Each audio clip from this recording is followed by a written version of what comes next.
Paramashivoham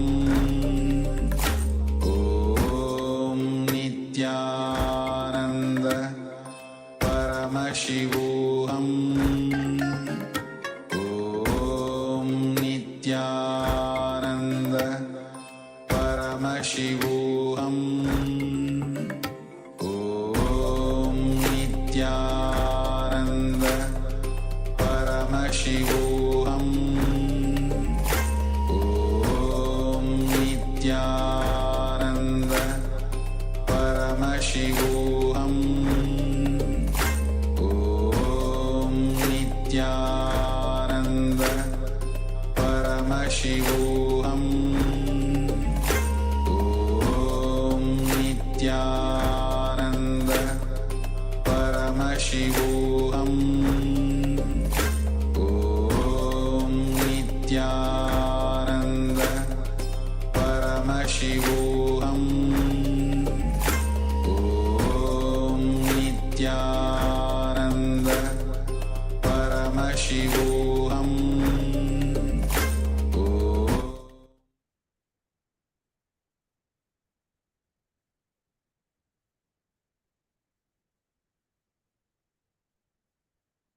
Yes. You can now remove the blindfold. And we have removed the image from the screen. Now please start sharing everything that you have been revealed through the third eye. And keep in mind that the whole context about sharing and about growing, becoming better and better in this power manifestation is we should move from the space where in the beginning we will have doubts. We will be like, oh, I think I saw this, and like we will not be certain about what we have seen.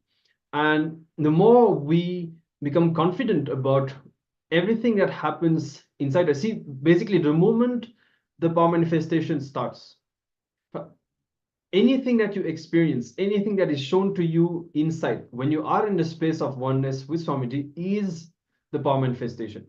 You may be able to recognize it precisely or not. That will improve over time, but you are exclusively sitting with Paramashiva, with Swamiji.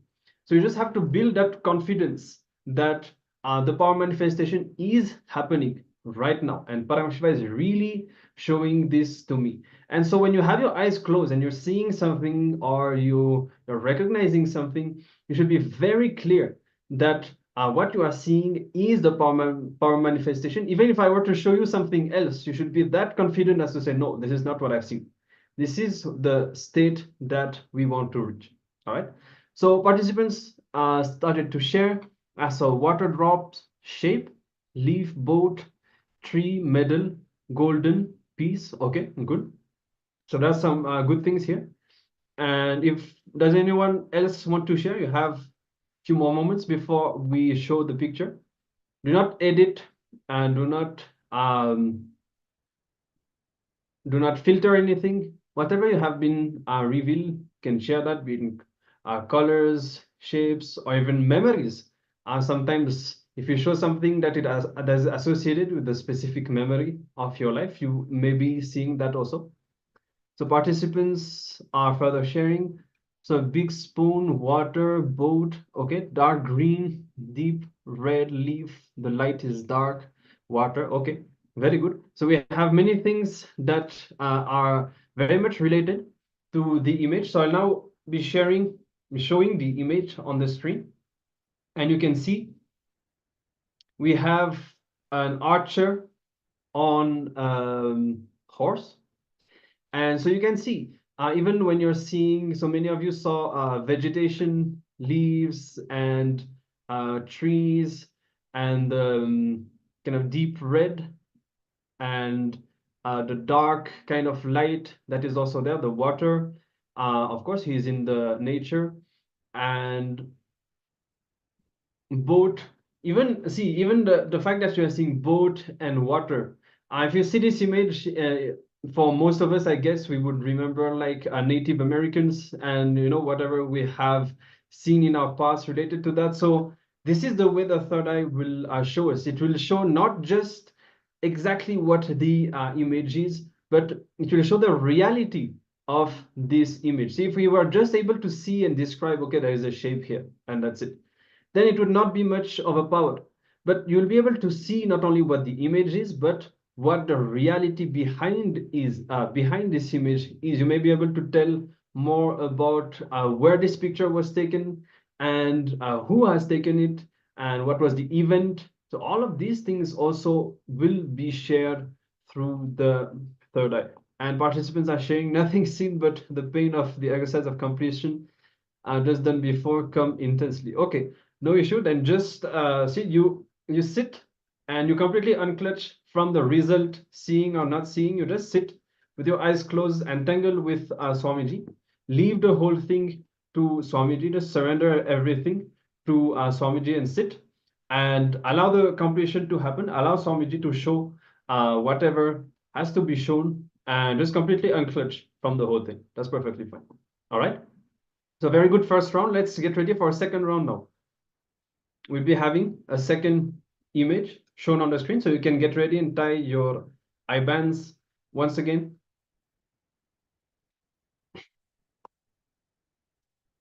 So while everybody is tying your eye bands, please understand that the third eye reveals in a very unique way. Some of us might hear some sounds. So you don't need to edit or judge. Even through the sounds, what is being shown will be revealed to you in a very mystical way. For example, we have seen participants, when something was projected, they heard the sound, and from the sound they were able to correctly, intuitively find out what it was. So just play with the power, and it is literally like playing with Paramashiva's third eye, and very mystical and joyful moments you'll have with Bhagavan Paramashiva and Swamiji. So now we'll be moving on to the second round. Yes, the image is now shown on the screen. You can start seeing through the third eye. Continuously chant the Mahavakya and keep your intention on experiencing oneness with Swamiji. Let's begin this second round.